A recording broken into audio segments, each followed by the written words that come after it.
프로그래머가 2주를 넣었다 하더라도 실제 실행 코드에는 A라는 변수를 안 쓴다 라면 이걸 만들 필요가 없는 겁니다.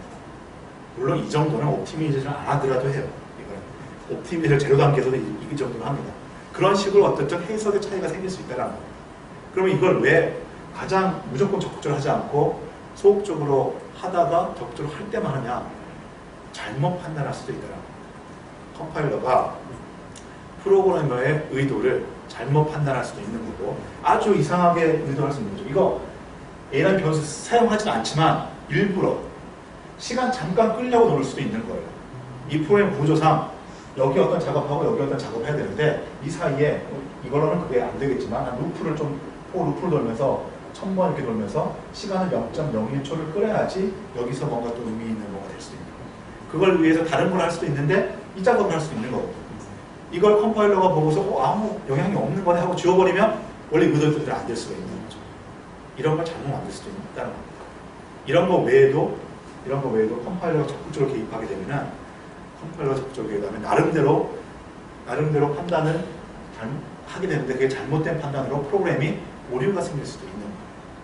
그래서 최적화 수준은 사용자의 책임을 물는 거예요. 그러니까 컴파일러는 O3 레벨로 언제나 컴파일할 수 있어요. 그렇지만 그걸 항상 그렇게 하지 않고 기본으로는 안 합니다. 기본으로는 안 하고 옵션을 주면 거기에 대해서 하고 여기에 대한 책임은 그래서 옵션을 준 사람이 책임을 지게 합니다. 그리고 이제 그런 게 이런 거 아니면 뭐가 들어가냐면 컴파일 기술이 들어가는 거예요. 계속 컴파일러 발달하면서 소스를 이렇게 보면서 이런 식으로 분석을 이런 식으로 소스 나오면 이렇게 판단해야겠다 라는 그 휴리스틱 그런 기술이 계속 들어가는 거거든요. 이게 어느 정도 이제 한 99.9% 이상 확정이 되면은 그냥 기본 단계로 그걸 이제 즐겁게 되는 식으로 발전을 계속 해가는 거죠. 그래서 최적화라는 것은 매우 유용한 도구이지만 함부로 써도 안 됩니다. 지금 뭐 제가 여기서 설명을 다 못 드리는데 이제 여러분이 더 관심을 갖고 보면은 기본 단계에서 최적화, 1단계에서 최적화 그 내용들이 있어요. 어떤 방식의 코드를 최적화한다고 그런 것들인데 그것들을 이제 더 살펴보고 여러분이 컴파일러에 더 관심 많이 가면 그것도 살펴보고 자기가 선택할 수 있는 거죠. 근데 통상적으로 이제 그걸 따라가지고 통상적으로 우리가 보통 일반적으로 컴파일할 때는 그러니까 개발 과정 중에는 최적화 안 합니다. 최적화를 하게 되면은 이런 것들을 이렇게 해가지고 원래 10개의 코드가 만들어져야 되는데 해보니까 이걸 8개로 만들 수 있다는 거예요. 이런 게 최적화거든요. 그런데 이렇게 최적화를 해버리면 또 단점이 하나 생기는데 디버깅 하는데 좀 어렵습니다. 우리가 보통 디버깅은 사람이 하다 보니까 이 소스를 따라가면서 디버깅 해야 돼요. CPU를 따라가면서 디버깅 하기보다는. 그런데 디버깅 자체는 CPU가 하는 일을 따라서 디버깅 하는 겁니다. 그래서 이 소스 프로그램과 CPU, 이 컴파일러 사이에 이렇게 매칭이 순조롭게 되어 있지 않으면은 여러분 이클립스나 비주얼 스튜디오 디버깅 해봤죠. 스텝 익스큐션을 하게 되면 소스에서 한 조씩 가니까 내가 프로그램에 어디가 문제인지 알 수 있는 거잖아요. 이게 옵티미제이션을 많이 해버리면은 소스의 구성 순서와 또는 개수와 이 CPU에서의 어떤 순서와 개수가 달라지게 됩니다. 그래서 디버깅이 원활하지 않게 돼요. 그래서 개발 과정 중에는 일반적으로 옵티미제이션 옵션을 쓰지 않고 이제 이게 문제가 없다라고 판단이 되면 최종적으로 리눅스 같은 경우는 O3까지 있긴 하지만 우리 GCC 같은 경우 보통 O2로 최적화를 해서 이제 배포할 수 있는 방향을 만드는 게 일반적입니다. 그렇게 사용하기 바랍니다. 그래서 뒤에 다른 옵션도 소개가 되고 있는데요. 그냥 한번 읽어만 보시고 우리가 리눅스에서 일반적으로 컴파일할 때는 여기 G, 워닝, 최적화, 아웃풋 그리고 4가지 정도 옵션은 확실히 알고 필요할 때 쓸 수 있도록 하자라는 것입니다. 이거는 그냥 한번 읽어만 두십시오. 아까 이제 스태틱이 나오는데 기본적으로는 다이나믹 링킹을 하게 되는 거고 스태틱이라는 옵션을 주게 되면 스태틱 링킹을 하도록 만들 수가 있습니다. 그리고 O 숫자 여기 OS를 주면은 숫자는 시간을 최적화하는 거고 이거는 사이즈를 최적화하는 거 이런 것들이 있습니다. 그리고 컴파일러에서 CPU를 지정해 줄 수도 있습니다. 컴파일러에서 CPU를 지금 우리가 쓰는 그냥 여기는 지금 인텔 CPU에서 동작하는 그 리눅스이기 때문에 그냥 컴파일하면 인텔의 CPU를 위한 코드가 만들어집니다. 그리고 이 리눅스가 32비트 리눅스 설치했습니다. 그렇기 때문에 컴파일러도 32비트 코드를 만들어내는 컴파일러 동작을 합니다. 그런데 이것을 이런 식으로 M 머신입니다. 머신 M32, M64 이렇게 옵션을 주면은 64비트 아키텍처, 32비트 아키텍처 이렇게 다른 코드를 가르칩니다. 그런데 32비트 운영체제에서 64비트 코드는 만들어지지가 않아요. 64비트 운영체제에서는 32비트 코드가 만들어집니다. 그러니까 제가 지금 언뜻 설명하기로 그럼 뭐 ARM이라고 치면 ARM CPU 코드가 만들어지고 이렇게 해야 될 것 같은데 그렇지는 않습니다. 컴파일러와 운영체제는 그냥 이건 100% 세트입니다. 세트. 그래서 해당 운영체제에 대한만 만들어지는데 64비트, 32비트는 선택이 생길 수 있는 게 64비트 인텔 CPU는 32비트 코드를 그대로 지원합니다. 호환성이 있다고 합니다. 그러니까 우리가 지금 쓰는 CPU도 다 64비트 CPU인데 인텔 64비트 CPU인데 32비트 코드가 다 동작을 하죠. 32비트 코드를 다 동작을 합니다. 그래서 64비트 CPU인 경우에는 32비트 코드를 M30이라는 옵션으로 만들 수가 있습니다. 그러나 이 OS 자체가 32비트이거나 CPU 자체가 32비트인 경우에는 64비트 코드를 만들 수가 없습니다. 시행이 안 되기 때문에. 그러는 거고 그냥 마무리하면서 용 하나만 가게 되면 컴파일러 관련돼 가지고 자 그러면 만약에 특히나 우리 이제 지금 모바일 혹시 전공하는 사람들 같으면은 내가 그 삼성 스마트폰에 동작하는 안드로이드 앱을 만들고 싶어요. 그러면 어쨌든 안드로이드 리눅스니까 리눅스 어플리케이션을 컴파일해서 만드는 거거든요. 안드로이드 프레임워크 라이브러리 이용해가지고서 그래서 그 기계의 코드는 그 삼성 스마트폰에 동작하는 코드가 만들어져야 돼요. 지금 아마 여러분 그냥 이런 맥이나 이런 데서 안드로이드 앱을 개발할 수 있는 개발 도구 설치를 쓰고 있죠. 지금 여기 모바일 정보 그렇게 쓰고 있죠. 내가 지금 이거 맥입니다.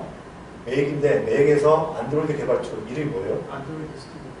안드로이드 스튜디오. 네, 안드로이드 스튜디오라는 걸 써서 여기서 뭔가 좀 C 또 뭐 자바 이렇게 만드는 코드면 해당 컴파일러로 뭔가 바이너리가 만들어집니다. 자, 이 바이너리 이게 뭔가 한번 생각해 보십시오. 컴파일러에 이제 있는 기능 중 하나인데 내가 개발을 지금 여기서 개발을 하고 있어요. 그러니까 원래 컴파일러는 어떤 일을 하냐면은 여기서 내가 뭔가 소스가 있으면은 컴파일 해가지고서 이 기계에서 동작할 수 있는 바이너리를 만드는 겁니다. 여기 인텔. 그런데 이 프로그램은 안드로이드, 삼성 스마트폰 여기에 들어가 있습니다. 여기는 우리가 보통 ARM이라는 이름의 CPU가 돼요. 얘는과 이놈은 다릅니다. 옛날에는 맥도 다른 CPU 썼었어요. 맥북도 애플이 만든 68,000 뭐 이런 쪽부터 시작한 좀 다른 CPU 썼었는데 지금은 맥도 다 인텔 계열 CPU를 쓰고 있습니다. 그러니까 코드가 똑같아요, 사실. 맥이 됐던, 윈도우즈가 됐던, 리눅스가 됐던 사실 다 인텔 CPU 위한 걸 만듭니다. 그런데 안드로이드 스튜디오라는 놈은 여기서 여러분이 뭐 이렇게 이클립스나 또는 비주얼 스튜디오나 그걸로 컴파일하게 되면 인텔 CPU에 대한 바이너리 만듭니다. 그런데 안드로이드 스튜디오는 이 바이너리가 누구 거냐? 인텔 거가 아니라 ARM 거를 만든 겁니다.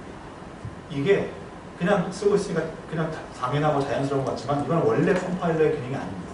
원래 컴파일러는 이 CPU와 OS에 완전히 디펜던트합니다.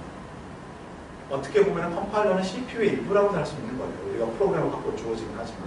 그래서 내가 현재 사용하고 있는 거에 코드가 이렇게 만들어지는데 안드로이드 스튜디오 같은 거는 그렇지 않다는 거죠. 이런 것들을 우리가 용어로 크로스 컴파일이라고 얘기합니다. 그래서 엇갈려서 컴파일한다는 거죠.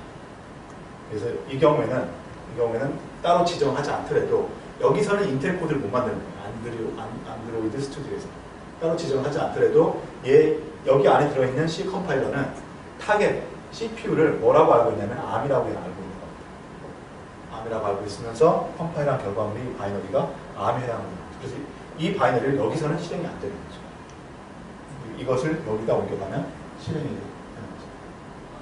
그래서 이걸 그냥 아무 생각 없이 이렇게 개발물을 쓸 수도 있고, 또는 생각을 했더라도 이게 당연하다고 생각했을 텐데, 내가 안드로이드 시트를 썼으니까 당연히 얘 바이너 나오는 거지 라고 생각을 했겠지만, 원래 컴파일러는 그렇지 않다는 거예요. 원래 컴파일러는 자기 자신의 OS가 깔려있는 그 OS의 CPU에 해당하는 코드를 만들어내는 게 컴파일러고, 그 외의 걸로 만들려면 특별한 작업을 해야 됩니다.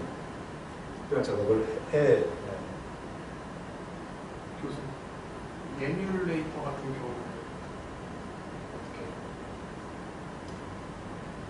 이게 나왔으니까 한 부분만 그 얘기할 건데, 하여튼 이렇게 해서 컴파일이라는 것에 아까 4단계 했잖아요.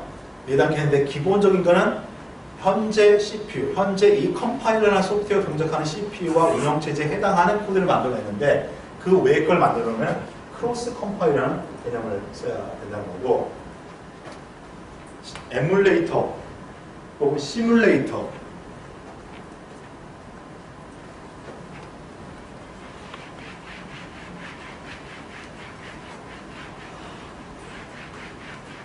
시뮬레이터란 말도 들어봤어요, 혹시? 이거는 뭐 우리 일상생활에도 많이 쓰이죠. 그냥 느낌적으로 우리가 알고 있는 시뮬레이터는 어떤 걸 시뮬레이터라고 얘기하나요?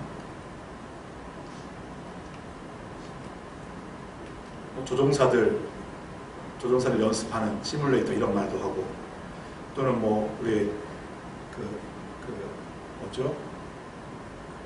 연구하는 사람들이 실제 병균이 이렇게 막 옮겨가야 되는데, 병균이 어떻게 옮겨왔는지 이걸 실제 사람들한테 이렇게 한 게 아니라 컴퓨터 상에서 시뮬레이션 해가지고 병균 전파가 이렇게 됐다라고 해본다든가, 그럴 때 시뮬레이션이라는 말을 쓰죠. 그래서 보통 시뮬레이션이라는 것은 가상적으로 뭔가 액션을 만들어 보는 걸 시뮬레이션이라고 얘기를 합니다. 우리 컴퓨터에서는 그 비슷하게 시뮬레이션이라는 말도 많이 쓰고요, 에뮬레이션이라는 말도 많이 씁니다. 또 이것과 비슷하게 사실은 또 하나 거의 같이 쓰진 않지만 비슷하게 얘기하는 게 버추얼 모션이라고 용어가 똑같아 보니까 버추얼라이제이션,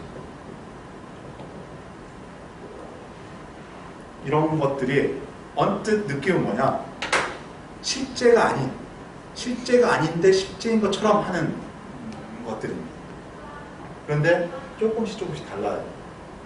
여러분, 요거는 그러고 보니까 3개 다 하겠네요. 3개 다 이제 컴퓨터적이다고 말 많이 쓰게 될 텐데, 시뮬레이션은 한마디로 얘기하면 효과, 그 어떤 결과 값만 그대로 넣어내고 실제 액션을 하지 않는 겁니다.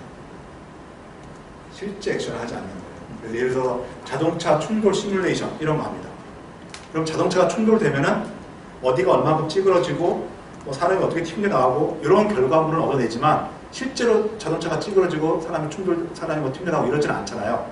그런 걸 시뮬레이션이라고 얘기를 합니다. 우리 컴퓨터 쪽에서도 메모리 시뮬레이션이라고 얘기를 합니다. 뭐 그런 말이 있어요. 메모리 쪽에서 시뮬레이션이라고 얘기를 합니다. 그럼 메모리라는 건 어떤 동작을 하는 거냐면, 여기 CPU 메모리가 있을 때 여기다가 어떤 데이터를 막 담아가지고서 뽑아내고 이런 작업을 합니다. 메모리 시뮬레이션의 보통 목적은 뭐냐면, 얼마만큼 빠르게 메모리가 저장되는가, 이런 것들을 테스트합니다. 이런 식의 A라는 방식으로 메모리를 만들었을 때, B라는 방식으로 메모리를 만들었을 때 1GB의 데이터를 여기다 넣는데 여기는 시간이 얼마 걸리고 여기는 얼마 걸리고, 이런 것들을 이제 비교평가, 연구 결과물로서 우리 상품의 어떤 스펙으로서 만들고 싶을 때 시뮬레이션을 합니다.